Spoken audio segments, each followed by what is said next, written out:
para sa mga oras na ito, magtungo po muna tayo sa Palasyo ng Malacanang para po sa mga mahalagang balita doon. Nakatutok po doon ang aming kasamang si Elena Luna, mag-uulat ng live.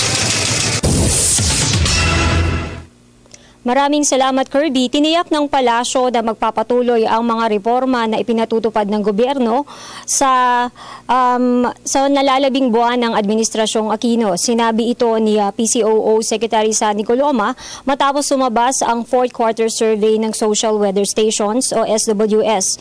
Sa survey na ito, napanatili ng Administrasyong Aquino ang rating na good. Ayon sa SWS, 6 sa 10 Pilipino ay kontento sa ginagawa ng Administrasyong Aquino. Sa ipinadalang statement ng palasyo, tinukoy ni Secretary Coloma ang mga partikular na programang paglalaanan ng gobyerno ng panahon para sa kampanyang Inclusive Growth. Ito ay sa peace and order, job security at livelihood, pagpapalakas ng purchasing power ng mga consumers at pagbibigay ng hustisya para sa mga biktima ng Maguindanao Massacre.